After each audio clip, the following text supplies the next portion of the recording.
All right, it is. What is it? January 19th through 20th. Is it? It's the middle of January in northern Michigan.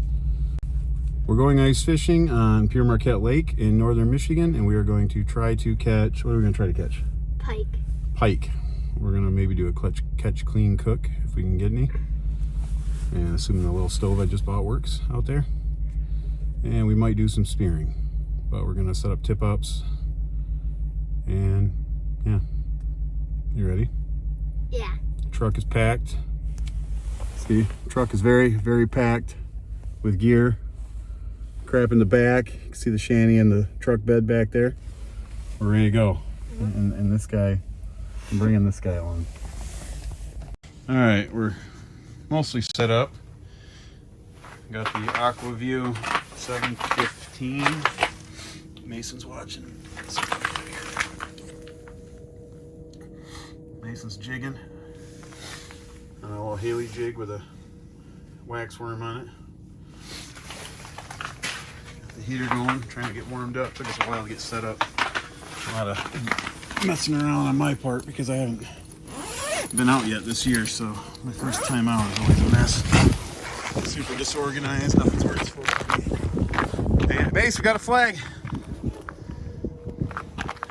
How about that?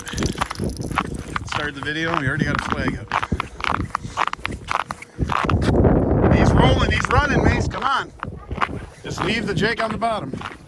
Go get him, go get him.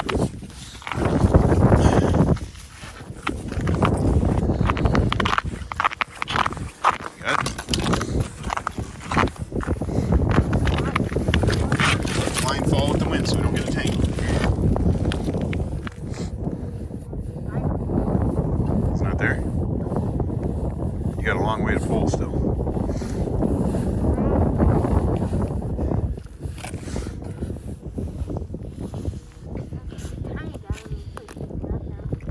Oh, grabbed and dropped. Okay. Well, so you guys see what we got here. These are the type of tip-ups we use. They're a company from northern Michigan called Big Reel Tip-Ups, and the concept is that every turn of this reel is a foot, so it makes it easy to count your depth. And then, I don't know what most people use this with, treble hooks and live bait. The way our family fishes pike mostly is using what are called Swedish hooks, at least that's what they're called around here. Mustad used to make these in a long size 12, where this length from the hook to the turn was like 4 inches, and they don't make that anymore. They make it in a size 10. These older ones you got to pick up at swap meets and flea markets, and we run them on a smelt or a herring, if you can ever find frozen herring anymore. And that's how we fish pike. We don't mess with the treble hooks and the live bait. I don't like the idea of pike having to swallow them down and yanking it out of their stomach. Now this way we just snag them in their mouth and we can release them and they live. And anyway, that's how we fish pike. I'm gonna get this tip up, set back up, and go warm up in the shanty. Oh, we're gonna check flag number 2.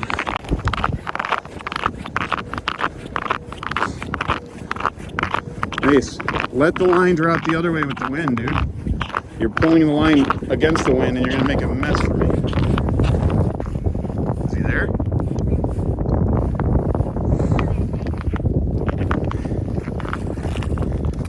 There we go. First pike of the day.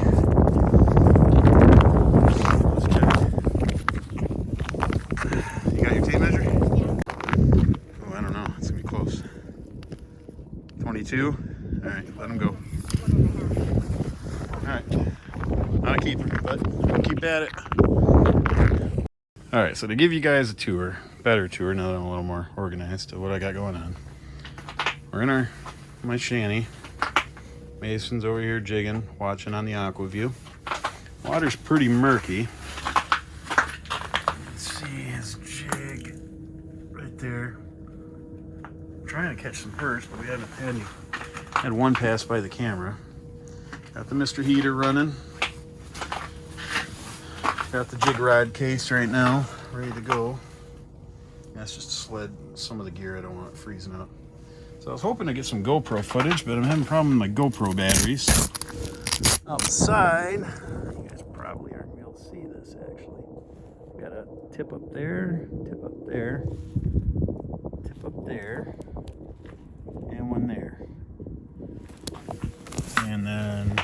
outside our front window, right near our shanty. We got another tip up right there.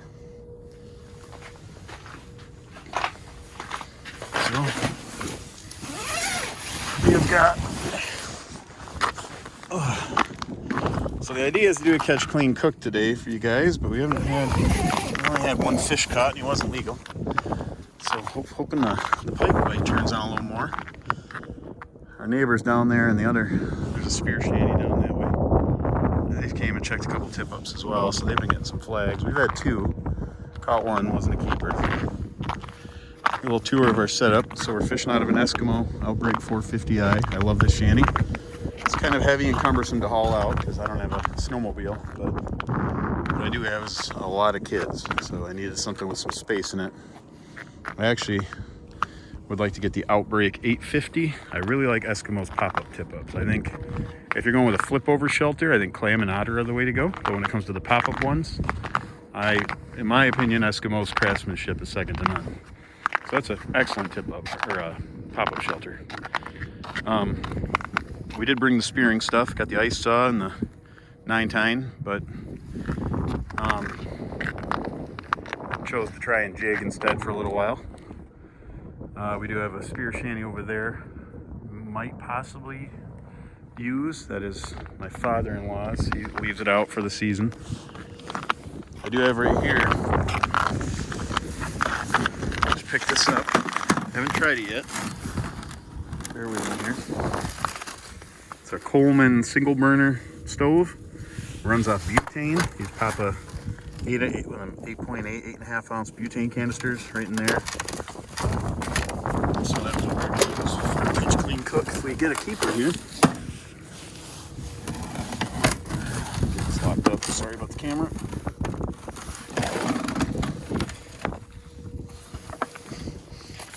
If not, the backup option is I brought some brats and we'll just cook some brats on it. Oh yeah, I was gonna explain the tip-ups. You know, a lot of people are familiar with normal like Frable or HT tip-ups like those. We prefer as much as possible to use these. These are a Northern Michigan company called Big Reel Tip-Ups. The original owners sold it. The new owners are somewhere in Northern Michigan. So if you're from Northern Michigan, you've probably seen these. They're sold at a lot of the bait shops. They're pretty popular. They're, you know, oh, it says right there, 17 bucks, 15, 20 bucks, depending on where you get them. I modify mine. I change the flag to an orange and I hot glue the flag on. It's an orange felt, just so mine are identifiable from anybody else using the same tip-ups. Because, like I said, they're common in Northern Michigan. Those guys down the way there, they have a whole string of 5 or 6 tip-ups out. They're all the same ones. They got the red felt that it comes with from the store. Let's see, some other gear to talk about. That ice saw is for cutting an ice spearing hole. It's made by Fish's Ice Saws, although I believe they finally changed their name. Instead of Fish's Ice Saws, I think it's Ice Saws LLC now on Facebook. That's a 9-tine spear. I couldn't tell you the crafter, but it's just a pike spear. I did go over the Swedish hooks earlier. This thing is pretty nifty. I just picked this up from Cabela's for banking in my shanty, but as you can see, I don't have snow to bank it in. To keep by bank it in, people mean snow on the bottom skirt of the shanty. That way it doesn't blow up in the wind. Get the draft inside, helps it stay nice and toasty. This is an extendable shovel. It weighs almost nothing. It's made by Clam. I just picked this up at Cabela's. I'm excited to try it, but today isn't the day. Spearing decoy. This is a Bruce Garn spearing decoy, carved 12/21 of just this past year, 2021. Let's see if I can get it close enough to the camera. Look at the just absolutely ridiculous amount of detail that he puts into these. Yeah. Mason got his first perch. That is a keeper. Holy cow. That is a keeper. That's the one that's... We need like 3 more of those, 4 more of those to have a sandwich for our catch, cook, clean. He's got something in his belly though. Heading out to a flag. Got my bag of smelt and the gas. Carry the pike back. I caught a pike. They're not the kind of fish you want to carry. One, they're slimy. 2, Their mouth has some very unforgiving teeth. Let's see what we got out here.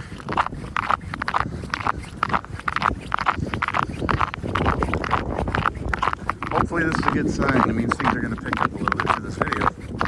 I'm very bummed about my GoPro. Battery issues. And I got to film this with my phone, which isn't anywhere near as viewer friendly.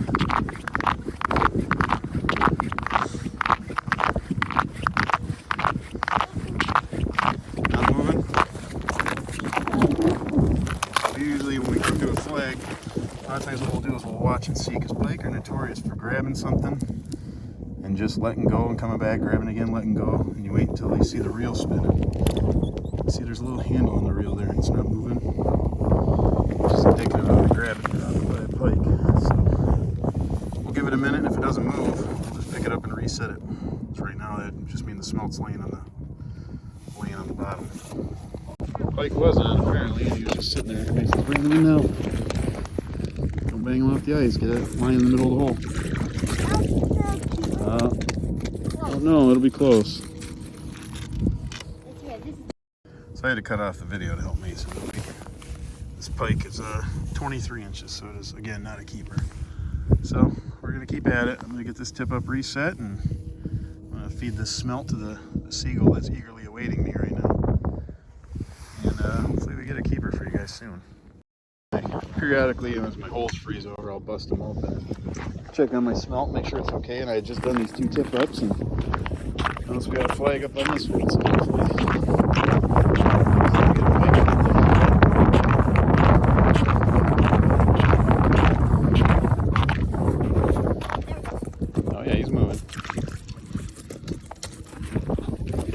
line drop with the wind to the left, to your right, there you go.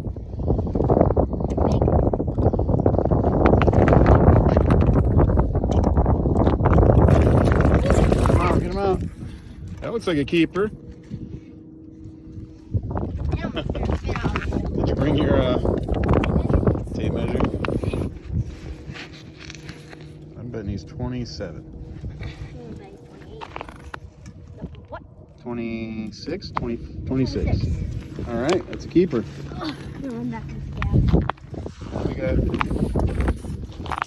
Now we got something to cook. We got some. I brought some burger buns so we can fry them up and make pike sandwiches. I even got the tip up set from that 26 inch we just caught. This one just caught, so that looks like another keeper, maybe.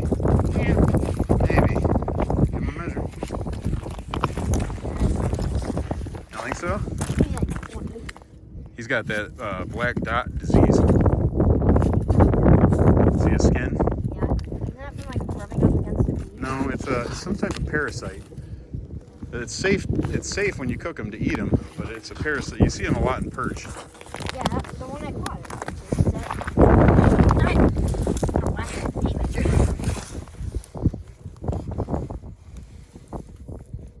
19, 20? Alright.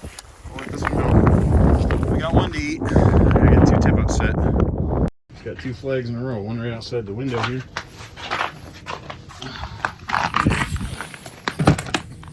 One right outside the window. The ones I just reset. So hopefully we got some more pike coming in.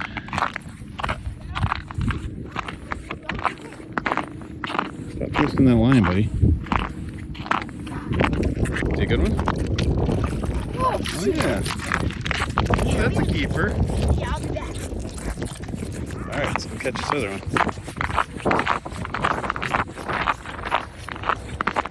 Now we're allowed 2 pike per person, so assuming this is another keeper. Right now we got one in the shanty, we got that one we just pulled. So right now we got 2 of our 4 pike limit for the day.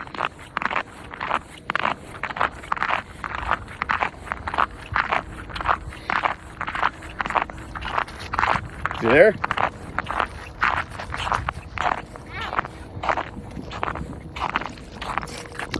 Squeaker. Huh? No. No way. Alright. Get these back and we're ready to clean and cook.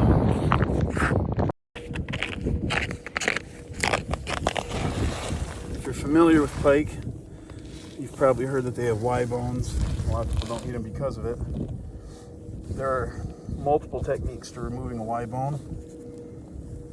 Or I shouldn't say removing them, filleting around them, wasting as little meat as possible. I by no means claim to be the best person at pike filleting, but I've gotten fairly decent at it. I like to think I have.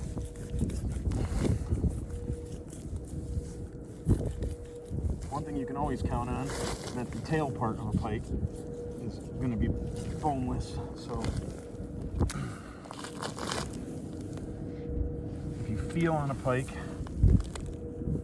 you're not going to be able to tell in the video, but right in here is where the Y bones protrude. And what you want to do is you want to go up and under them and out.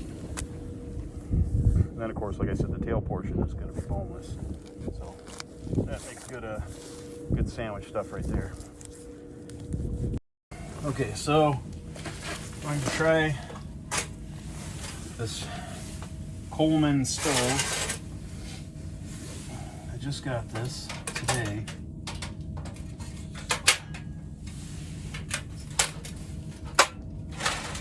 Let's see if I can get it to light. Oh, lights are holy. So that fires right up. Alright, so I don't bore everybody, let me pause it while oh, there's the breading. It was right next to me the whole time. Okay. So I'm going to just dunk these pieces in the hole one at a time. Get the scales off them. I'm going to put them in the breading mixture.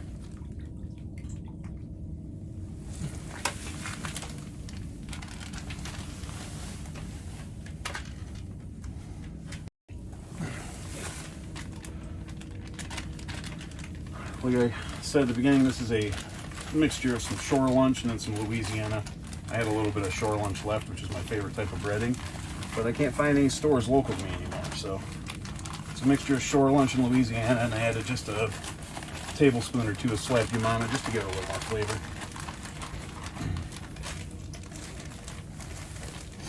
Fire's still going on the cook pot. We'll see how hot this oil is.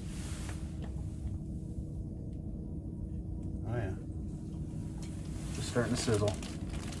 My favorite things other than venison and duck are probably pike and maybe on perch. Like anything that like lives in water, I kind of like. I like a lot. I tried walleye and I had mahi. So there it is, sizzling away. We'll come back when it's all done. Last batch of pike sizzling. There's Mason at. Right here. Mace, how's your walleye or your pike sandwich? Good. Very good.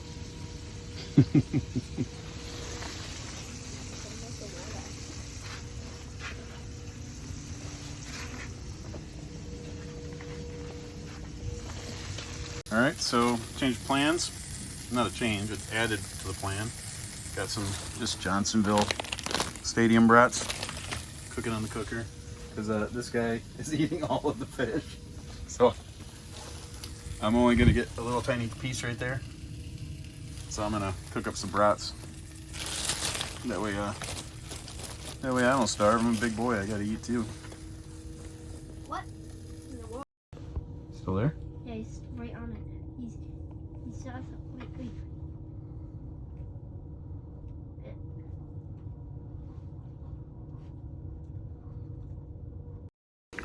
All right, another flag. Hopefully better results this time.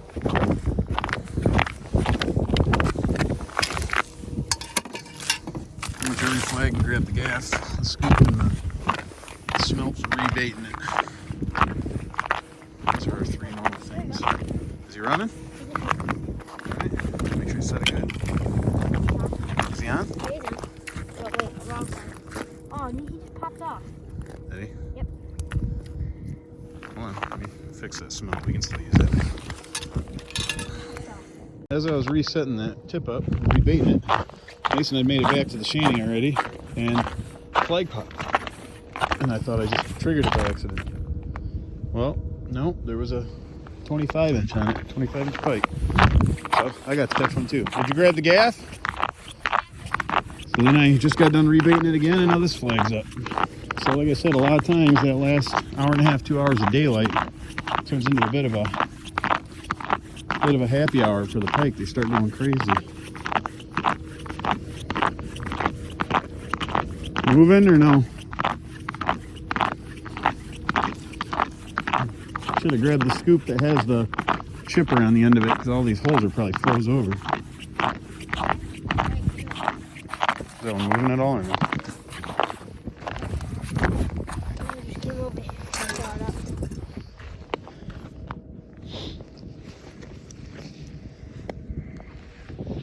Never had one actually take it while I was still setting the tip up. It's just funny. Started winding it back up to my depth marker, and I felt something pulling. And I'm like, what in the world?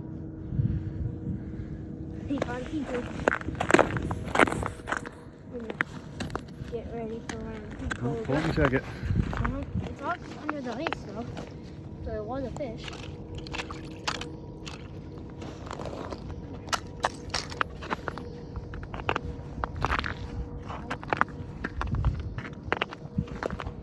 There he is. Got him?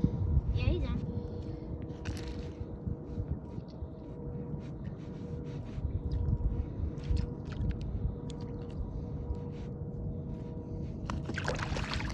Oh, a little dink. The 40-inch. All right, let's get him out there before he tangles that line all up real bad. Well, it's a wrap. It's 5:15. It's gonna get dark in another 40 minutes or so, but I work night shift, so I gotta get home and get a couple hours of sleep before I go into work. Let me show you what we got. So that's how we look all packed up. Those are the 2 sleds I'm pulling. That one's got the auger and the shanty, and that one's, you know, all the tackle boxes, Mr. Heater, tip ups, jig rods, or scoops, and the gaff and stuff in the other trapper's basket you see back there. Mason's got the sled with the chairs and the jig rod case. So it's a lot of stuff for 2 people, but a lot more gear when we're trying to make a video. So hope this footage turns out good, and I hope you guys enjoy it. This was like this. What did we pull out of his belly? It's a baby pike. Is it cute? Yeah. Should we kiss it? No. Why'd he eat a baby? Because he's hungry. Because he was hungry. Okay. Yeah.